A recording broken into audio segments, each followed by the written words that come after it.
ಮನುಷ್ಯರಿಲ್ಲದ ಊರುಗಳನ್ನು ಊಹಿಸಿಕೊಳ್ಳುವುದೇ ಕಷ್ಟಸಾಧ್ಯ, ಏಕೆಂದರೆ ನಾಡನ್ನು ಮಾತ್ರವಲ್ಲ ಪ್ರಾಣಿಗಳ ಕಾಡನ್ನು ಆವರಿಸಿಕೊಂಡಿರುವ ಮಾನವನಿಗೆ ಸಣ್ಣ ಭೂಮಿ ಸಿಕ್ಕರೂ ಬಿಡೋದಿಲ್ಲ ಎನ್ನುವಂತಿದೆ ಪ್ರಸ್ತುತ ಕಾಲಮಾನ. ಹೀಗಿರುವಾಗ ವಿಚಿತ್ರ ವಿಸ್ಮಯ ಲೋಕಗಳ ನಡುವಿನಲ್ಲಿ ಜೀವನ ಸಾಗಿಸುತ್ತಿರುವ ಮನುಷ್ಯನಿಗೆ ಬೊಂಬೆಗಳೇ ಒಂದು ಊರನ್ನು ಆಳುತ್ತಿದೆ. ತುಂಬಾ ವಿಚಿತ್ರವೆನಿಸಿದರೂ ಇದೇ ಸತ್ಯ. ಇಡೀ ಹಳ್ಳಿಯೇ ಮನುಷ್ಯನ ಓಡಾಟ, ಮಾತು ವ್ಯವಹಾರಗಳಿಲ್ಲದೆ ಸಂಪೂರ್ಣವಾಗಿ ಮೌನವಾಗಿದೆ. ಇತ್ತೀಚಿನ ವರದಿಗಳ ಪ್ರಕಾರ ಪ್ರಸ್ತುತ ಕೇವಲ 20 ಜನರು ಮಾತ್ರ ಇಲ್ಲಿ ಬದುಕುತ್ತಿದ್ದಾರೆ. ಅವರೆಲ್ಲ ವೃದ್ಧರೇ ಆಗಿದ್ದಾರೆ ಎನ್ನಲಾಗಿದೆ. ಇವರೆಲ್ಲ ತುಟಿಪಿಟಿಕ್ ಎನ್ನದೆ ಶಬ್ದ ಮಾಡದಂತೆ ಜೀವನ ಮಾಡುತ್ತಿದ್ದಾರೆ. ಅಚ್ಚರಿ ಸಂಗತಿ ಎಂದರೆ ಈ ಊರಿನಲ್ಲಿ ಜನರಿಗಿಂತ ಬೊಂಬೆಗಳೇ ಜೀವಿಸುತ್ತಿರುವುದು ಕಲ್ಪನೆಗೂ ಮೀರಿ ಹೋಗಿದೆ. ಈ ಗ್ರಾಮದ ಬೀದಿಗಳಲ್ಲಿ ಅಂಗಡಿಗಳು, ಬಸ್ ನಿಲ್ದಾಣಗಳು, ಜಮೀನು ಮತ್ತು ಶಾಲೆಗಳಲ್ಲಿ ಬೊಂಬೆಗಳೇ ತುಂಬಿವೆ. ಈ ವಿಚಿತ್ರ ಲೋಕದ ನಿರ್ಮಾಣಗೊಂಡಿದ್ದು ಹೇಗೆ? ಅಷ್ಟಕ್ಕೂ ಅಲ್ಲಿ ಆಗಿದ್ದೇನು? ಜನರಿಗಿಂತ ಬೊಂಬೆಗಳೇ ಸ್ಥಾನಮಾನ ಪಡೆದುಕೊಂಡಿದ್ದು ಯಾಕಾಗಿ ಎಂಬ ನಿಮ್ಮ 10 ಹಲವು ಪ್ರಶ್ನೆಗಳಿಗೆ ಇಲ್ಲಿದೆ ನೋಡಿ ಅಕ್ಷರಶಃ ಬೆಚ್ಚಿ ಬೀಳಿಸುವ ರೋಚಕ ಸ್ಟೋರಿ. ಈ ವಿಚಿತ್ರ ಹಳ್ಳಿ ಟೆಕ್ನಾಲಜಿಗೆ ಪ್ರಖ್ಯಾತಿ ಹೊಂದಿರುವ ಜಪಾನ್ನ ಶಿಕೋಕು ದ್ವೀಪದಲ್ಲಿದೆ. ಇದರ ಹೆಸರು ನಾಗೋರೋ.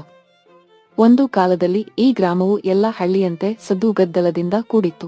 ಆದರೆ ಕಾಲಕ್ರಮೇಣ ಯುವಕರು ಮತ್ತು ವಯಸ್ಕರು ಉದ್ಯೋಗ ಅರಸಿ ಬೇರೆ ನಗರ ದೇಶಗಳಿಗೆ ವಲಸೆ ಹೋದಾಗ ಇಡೀ ಊರೇ ಬಿಕೋ ಎನ್ನಲು ಆರಂಭಿಸಿತು. ಉಳಿದಿದ್ದ ವೃದ್ಧರು ಇಹಲೋಕ ತ್ಯಜಿಸಿ ಮನುಷ್ಯರು ಕಣ್ಮರೆಯಾಗುತ್ತಿದ್ದಂತೆ ಬೊಂಬೆಗಳು ಅವರ ಸ್ಥಾನವನ್ನು ತುಂಬಿರುವುದು ಒಂದು ರೀತಿ ಅಚ್ಚರಿಯೇ. ಈ ಹಳ್ಳಿಯನ್ನು ಗೊಂಬೆಗಳ ಲೋಕವಾಗಿ ಪರಿವರ್ತಿಸಿದ ಹಿಂದೆ ಅಯಾನೋ ಸುಕಿಮಿ ಎಂಬ ವೃದ್ಧ ಮಹಿಳೆಯ ಭಾವನಾತ್ಮಕ ಕತೆ ಅಡಗಿದೆ. ದಶಕಗಳ ಹಿಂದೆ ಈ ಗ್ರಾಮವನ್ನು ತೊರೆದ ಸುಕಿಮಿ ಎಂಬಾಕೆ ತನ್ನ ತವರು ಗ್ರಾಮಕ್ಕೆ ಹಿಂತಿರುಗಿದಾಗ ಊರಿನಲ್ಲಿ ಜನರು ಖಾಲಿಯಾಗಿರುವುದನ್ನು ಕಂಡು ಬೇಸರಕ್ಕೊಳಗಾದರು. ತನಗೆ ಪರಿಚಯವಿರುವ ಬಹುತೇಕ ಮಂದಿ ಕಣ್ಮರೆಯಾಗುತ್ತಿದ್ದಂತೆ ವಿಪರೀತ ಒಂಟಿತನ ಅನುಭವಿಸಿದರು.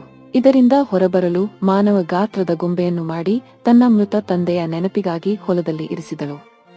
ಅಲ್ಲಿಂದ ಇಡೀ ಗ್ರಾಮದಲ್ಲಿ ಮೃತಪಟ್ಟವರ ಮನೆಗಳಲ್ಲಿ ಗೊಂಬೆಗಳನ್ನು ಇಡುವ ಮೂಲಕ ಹಳ್ಳಿಯ ಲೋಕವನ್ನೇ ಬದಲಿಸಿದರು. ಇಲ್ಲಿಯವರೆಗೆ 400ಕ್ಕೂ ಹೆಚ್ಚು ಗೊಂಬೆಗಳನ್ನು ತಯಾರಿಸಿದ ಮಹಿಳೆ ವಿಪರ್ಯಾಸ ಎನ್ನುವಂತೆ ಈ ಎಲ್ಲಾ ಬೊಂಬೆಗಳ ಹೆಸರುಗಳನ್ನು ಸ್ಥಳೀಯ ರಿಜಿಸ್ಟರ್ನಲ್ಲಿ ನೋಂದಾಯಿಸಲಾಗಿದೆ. ಈಗ ಈ ಗೊಂಬೆಗಳ ಜನಸಂಖ್ಯೆಯು ಹಳ್ಳಿಯಲ್ಲಿರುವ ಮಾನವ ಜನಸಂಖ್ಯೆಗಿಂತ ಹೆಚ್ಚಿದೆ ಎಂದು ವರದಿಯಾಗಿದೆ.